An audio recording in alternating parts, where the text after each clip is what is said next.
बिस्मिल्लाहिर्रहमानिर्रहीम। अस्सलाम वालेकुम डियर स्टूडेंट्स व्यूवर्स, आप एक राम सैद साजिद के साथ उम्मीद करता हूँ आप तमाम लोग खैरियत से होंगे।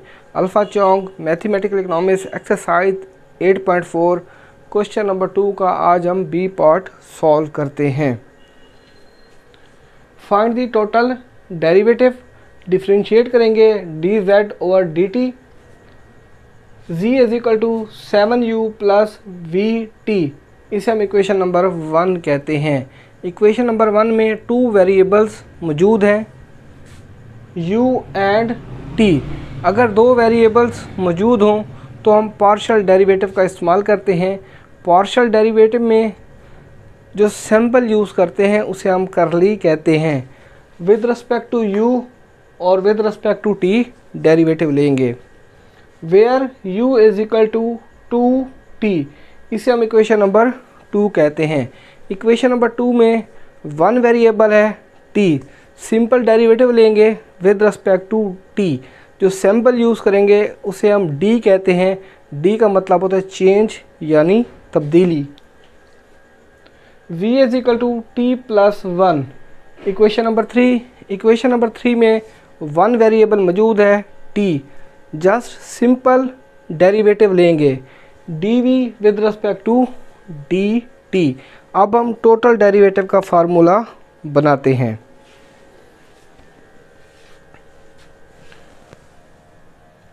डिफरेंशिएट करेंगे dz ओवर dt, यहाँ पे लिखेंगे dz over dt is equal to with respect to u derivative लेंगे और पार्शियल डेरिवेटिव का इस्तेमाल करेंगे। Curly z with respect to curly u। Equation number 2 की तरफ चलते हैं। With respect to t derivative लेंगे du with respect to dt, फार्मूले में प्लस आता है। With respect to t derivative लेंगे curly z with respect to curly t। With respect to equation number 3 की तरफ चलते हैं। With respect to t derivative लेंगे, सिंपल डेरिवेटिव का इस्तेमाल करेंगे dv with respect to dt, फार्मूले में दरमियान में प्लस आता है। With respect to t derivative लेंगे और पार्शियल टेक्निक का इस्तेमाल करेंगे curly z with respect to curly t और डिफरेंशिएट करेंगे dt के साथ dt ओवर dt, इसे हम इक्वेशन नंबर a कहते हैं। अब हम इस क्वेश्चन को सॉल्व करते हैं। इक्वेशन नंबर 1 लिखते हैं z is equal to 7u plus we t. With respect to u derivative लेते हैं curly z over curly u is equal to curly with respect to curly u। ये सारी statement यहाँ पे लिखते हैं 7u plus we t curly z over curly u is equal to u का coefficient है 7 तो 7 आता है। वी टी ये हमारे पास कांस्टेंट वैल्यू है, जो वैल्यू कांस्टेंट होती है वो 0 होती है यानी प्लस का 0। Curly z over curly u is equal to 7। ये हमारे पास आंसर है विद रिस्पेक्ट u का।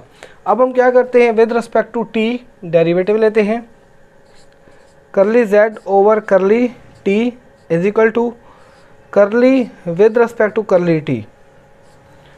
इक्वेशन नंबर 1 की ये जो स्टेटमेंट है यहाँ पे लिखते हैं 7u plus we t curly z over curly t is equal to 7u, ये कांस्टेंट वैल्यू है, जो वैल्यू कांस्टेंट होती है वो 0 होती है 0 प्लस t का कोफिशिएंट क्या है v, तो v आता है curly z over curly t is equal to v। ये हमारा आंसर है विद रिस्पेक्ट टू t का। अब हम जो हमारे पास इक्वेशन नंबर 2 है with respect to t derivative लेंगे। यहाँ पे लिखते हैं equation number 2 u is equal to 2t du over dt is equal to d with respect to dt।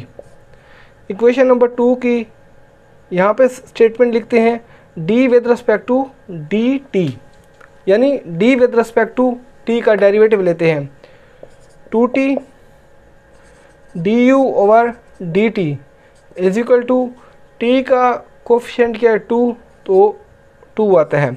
ये हमारा आंसर है विद रिस्पेक्ट टू टी का। अब हम इक्वेशन नंबर 3 यहाँ पे लिखते हैं v is equal to t plus 1 with respect to t derivative लेते हैं dv over dt is equal to d with respect to dt। ये स्टेटमेंट यहाँ पे लिखते हैं t plus 1 dv over dt is equal to t का coefficient क्या है 1 तो 1 आता है प्लस 1 कांस्टेंट वैल्यू है, जो कांस्टेंट वैल्यू होती है वो 0 dv over dt is equal to 1। ये हमारा आंसर है विद रिस्पेक्ट t का। अब हम क्या करते हैं, इन तमाम वैल्यूज़ को इक्वेशन नंबर ए में पुट करते हैं। Now putting this value in equation A.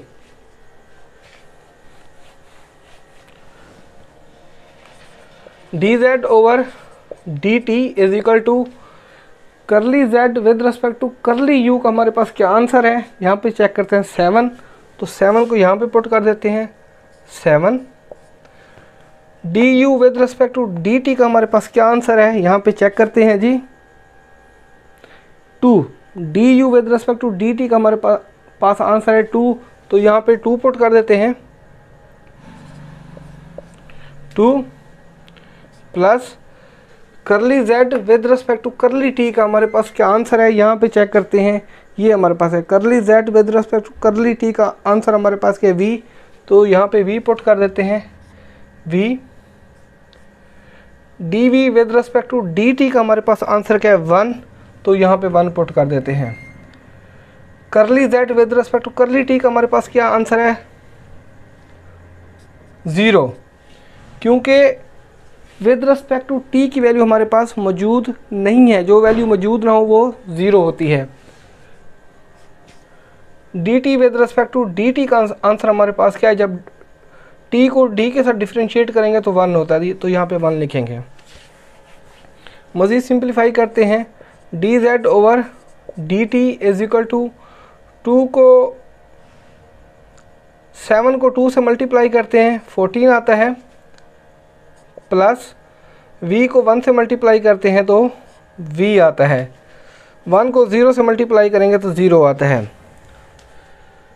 dz over dt is equal to 14 plus v, यहाँ पर v की वैल्यू को पुट करते हैं। देखते हैं जी इक्वेशन नंबर 3 की तरफ। इक्वेशन नंबर 3 में चेक करते हैं v की वैल्यू हमारे पास क्या है t प्लस 1, तो v की जगह t प्लस 1 को पुट करते हैं।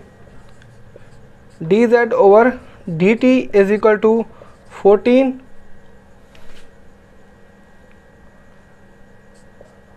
t plus 1, 14 plus t plus 1, ये हमारा आंसर है।